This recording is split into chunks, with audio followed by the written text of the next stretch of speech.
जय हिंद। मैं क्लास 9 का मैथ पढ़ा रहा था, जिसके अंतर्गत चैप्टर 9 और प्रश्नावली 9.3 का एक प्रश्न मैंने कंप्लीट करा दिया है। चलिए अब हम लोग देखते हैं प्रश्न संख्या 2 क्या कह रहा है। कह रहा है किसी वृत्त की एक जीवा, ठीक है, वृत्त की त्रिज्या के बराबर है, ठीक है ना। देखिए किसी वृत्त की एक जीवा, तो देखिए मैं एक वृत्त खींचता हूँ, ये रहा हमारा वृत्त, ठीक है, और वृत्त का ये रहा केंद्र, यानी मान लेता हूँ O, ठीक है, और इसकी एक जीवा है। तो चलिए एक जीवा ऐसे खींच दिया, ठीक है। जीवा वृत्त की त्रिज्या के बराबर है, ठीक है। जीवा द्वारा लघु चाप के, देखिए लघु चाप क्या होता है, यहाँ ये जीवा है ना, तो जीवा का ये जो छोटा वाला पार्ट ये आपको दिखाई दे रहा है यहाँ तक, इसको बोलते हैं लघु चाप। ये ऊपर वाला है ये दीर्घ चाप। क्या है ये? दीर्घ चाप। समझ में आ गया। अब ये जीवा से जो है कि इसकी त्रिज्या क्या है, वृत्त की त्रिज्या जीवा के क्या है, बराबर है। मतलब अगर मैं यहाँ से ऐसे मिला दूँ, ऐसे मिला दूँ इधर, ठीक है, तो ये और ये तीनों आपस में क्या होंगे, बराबर होंगे। चलिए जीवा की लंबाई मान लेता हूँ ये A है और ये B है। आई बात समझ है ना, कि जो वृत्त की जीवा है वो जो है कि वृत्त की त्रिज्या के क्या है, बराबर है, यहाँ प्रश्न में कहा हुआ था। और जीवा द्वारा, ये जो जीवा है इसके द्वारा लघु चाप यानी छोटे वाले चाप पर किसी बिंदु पर, मान लेता हूँ कि ये एक बिंदु है, ये बिंदु पर, किसी बिंदु पर अंतरित कोण ज्ञात कीजिए। देखिए यहाँ से एक ऐसे बना देता हूँ, ऐसे, यहाँ से एक ऐसे गया और यहाँ से ऐसे गया, ठीक है। अब ये वाला जो कोण बन रहा है ये हमें बताना है, इसको मान लेता हूँ मैं C। क्या मान लिया? C, ठीक है। तथा दीर्घ चाप के किसी बिंदु पर भी अंतरित कोण ज्ञात कीजिए। अब ये दीर्घ चाप है, ये ऊपर वाला, कहीं भी किसी भी बिंदु पर, तो ये मान लेता हूँ बिंदु, ये मान लेता हूँ D, ठीक है। अब इसको मिला दीजिए, ये जो है कि हो गया बिंदु D, ठीक है, तो बिंदु D। अब बताना है ये वाला भी कोण आपको बताना है, ठीक है। तो दोनों कोण बता देना है, D और C भी आपको बताना है। चलिए सॉल्व करते हैं, लेकिन थोड़ा सा दिमाग लगा के सॉल्व करते हैं। कैसे दिमाग लगाना है समझिएगा ध्यान से। देखिए आपको दिखाई देगा कि ये जो OAB एक त्रिभुज बन रहा है ना, बन रहा है, और ये त्रिभुज की सभी भुजाएं बराबर हैं। सभी भुजाएं क्या हैं, बराबर हैं, इसलिए ये समबाहु त्रिभुज हो जाएगा। क्या हो जाएगा? समबाहु त्रिभुज हो जाएगा। तो आइए समझते हैं, देखिए कैसे लिखेंगे। क्या कि त्रिभुज AOB है ना, AOB एक समबाहु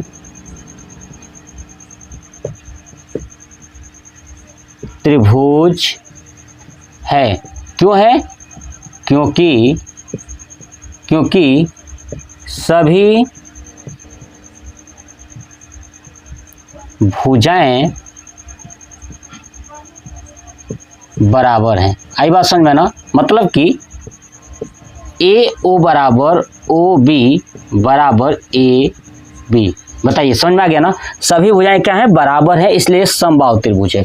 और जब समबाहु त्रिभुज होता है तो उसकी जो कोण होती है ना, प्रत्येक कोण 60 डिग्री का होता है। कितना होता है? 60 डिग्री का होता है। तो बस यहाँ पे क्या करेंगे, नीचे लिखेंगे अतः समबाहु त्रिभुज का प्रत्येक कोण 60 डिग्री होता है।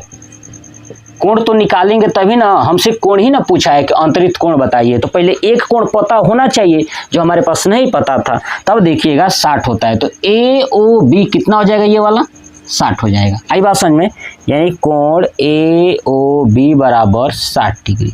अब चलिए, अब हमको एक कोण मिल चुका है, ये वाला है 60। क्या है ये? 60।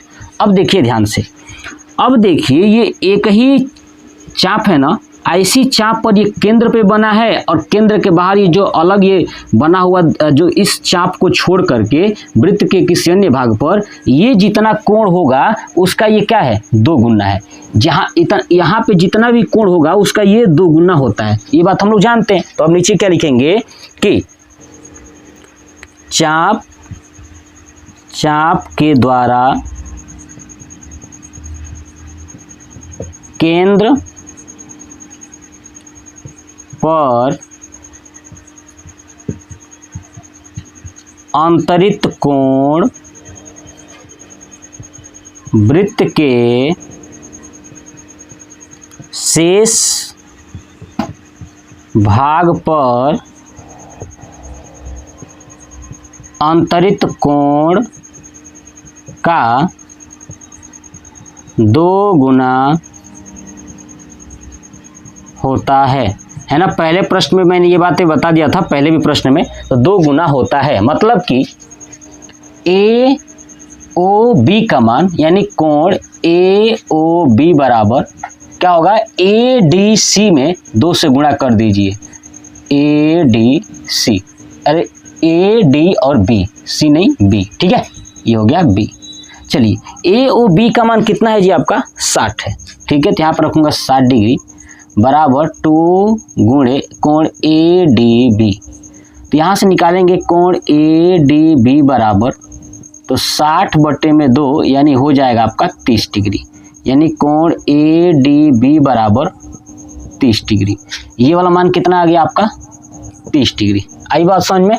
तो हमारा ADB का मान आ गया 30 डिग्री, जो हमसे पूछा था कि दीर्घ चाप के किसी बिंदु पर भी अंतरित कोण ज्ञात कीजिए। तो अब क्या लिखेंगे नीचे, ठीक है, चलिए यहाँ तक कर लिया ना, अब नीचे अभी बाद में लिखेंगे, ठीक है। दीर्घ चाप वाला निकल चुका है 30 डिग्री, अब हमको निकालना है ये लघु चाप वाला।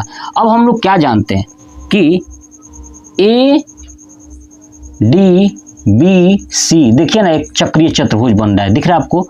चक्रीय चतुर्भुज क्या है ये भी मैंने बताया था, आप देखिएगा इंट्रोडक्शन पता चल जाएगा। अब यहाँ पे लिखेंगे कि अतः